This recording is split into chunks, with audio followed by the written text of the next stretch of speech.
Badang malapit nang mag-guest sa break it down ni Looney. Shernan tinawag na iyakin si Shea.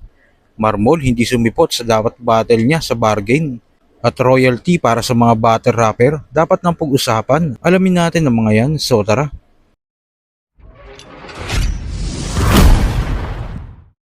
Sa break it down nga ni Looney kasama sa Apex, tinawagan nga nila si Badang. At willing na nga daw si Badang makipag-ayos sa lahat ng nakaaway niya. Ito yung mga panahon na maraming kaaway si Badang sa Sokmed. Pero hindi ka nakikipagbati sa akin dahil kailangan mo lang ng kakampi ngayon dahil kaaway mo siya akata. Hindi naman. Hindi, wala lahat talagang kiniklear ko, yung lahat ng kaalitan ko. Kahit nga si Apex pinost ko siya, si Lanceta, tapos si K-Ram, lahat nga lang talagang may shit. Pati si Jonas, yung nag-show kami nila Jonas itong January 21, personal ako humingi rin ng pasensya sa kanya. Sabi ko, Tol, kung ano man yung nangyari sa atin, yung post-post natin, humihingi ako. Talagang hindi ako humihingi ng kakampi, hindi ako mahanap na simpatya. Ginagawa ko to para sa akin, sa pamilya ko, para maayos ko lahat. Sinabi nga ni Looney sa pagtatapos ng usapan nila na kung gusto daw bang mag-guest ni Badang sa break it down. So ganito na lang, Dang, kasi hindi ka nila masyadong marinig ngayon, hindi ka naman nila nakikita eh. Mas maganda siguro mag-set tayo ng na i-guest kita dito, tapos tsaka natin pag-usapan ng mas maano. Gusto ko naman nila, siyempre taga-Baguio na rin ako. Walang problema doon, mo lang ako. Kahit na si Apex yung mag-message sa akin. Para mas malinaw yung sinasabi mo na gusto mo talaga mag-sorry sa mga tropa. Kasi syempre, maliban sa akin, syempre mga tropa ko din yung mga yan.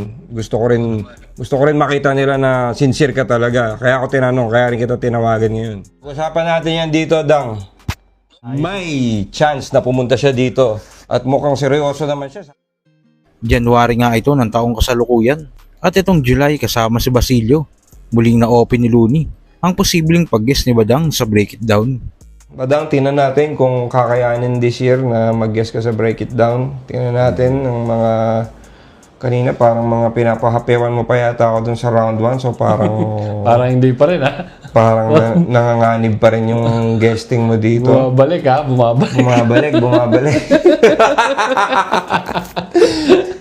So, tingnan natin sa mga susunod na araw kung paano natin gagawin yung guesting mo, Badang, para makapag-sorry ka na sa lahat ng mga... Sa kabilang balita naman, sa labang Shea vs Bagsik, tinira nga ni Shea si Shernan dahil hindi daw siya dito binoto noong laban niya kay EJ Power. O si Shernan na insecure sa mga taong mas maganda kutis sa kanya.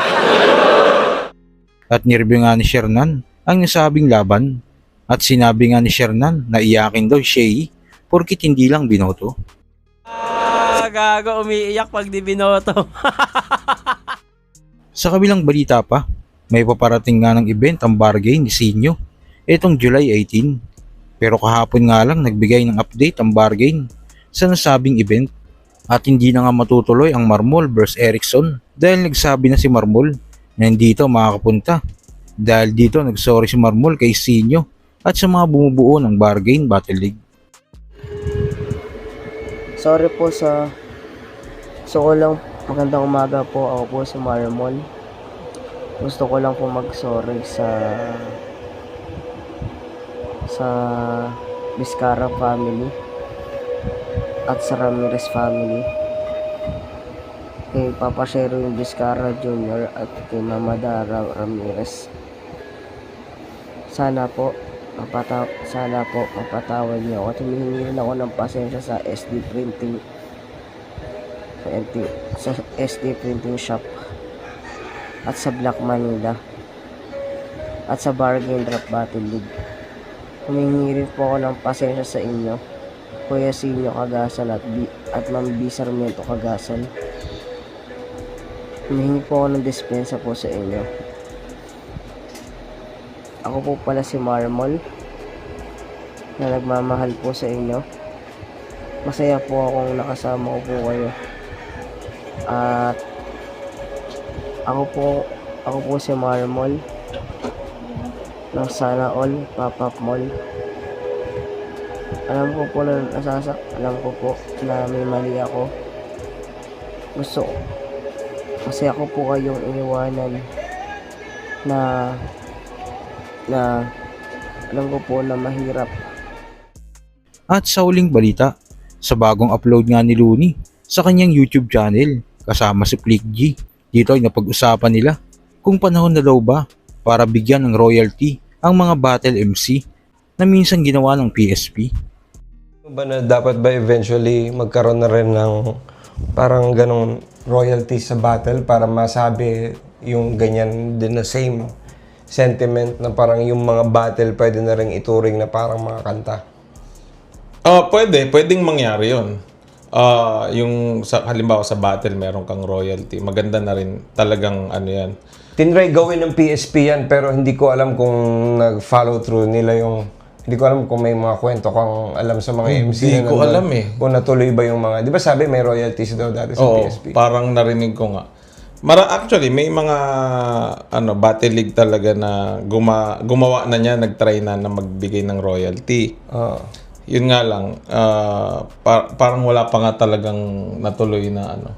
Kasi mahirap yun eh. Parang kailangan mo ng sistema or program na parang unang-una dapat kung gusto nila ng ganyan, dapat may kooperatiba yung mga MC. Hindi, tsaka manual kailangan yun ma-register. Oo, kasi hindi mo pwedeng paano Kailangan mag-register. Every year may bagong MC.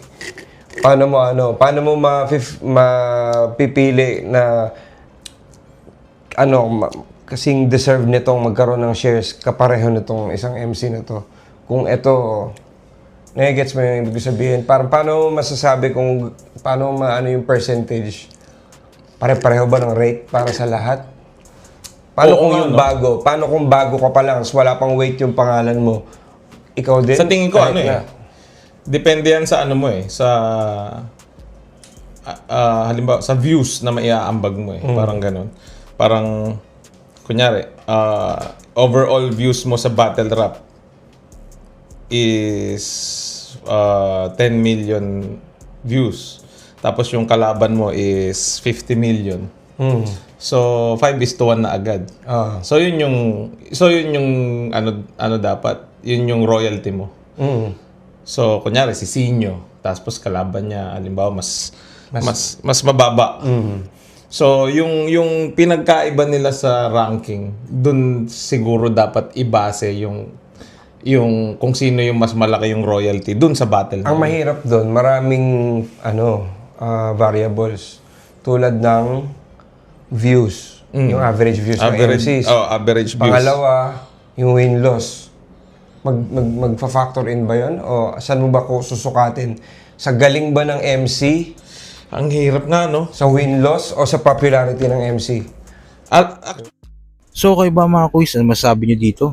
Dapat na nga bang magkaroon ng royalty ang mga battle MC? Especially sa mga lumalaban sa flip top? At isa din ba kayo sa mga nag-aabang na mag-guess si Badang sa BID ni Looney? Kung ano man sa loobin mo, comment mo lang sa baba. Mapag-usapan natin yan. So yun lang. God bless.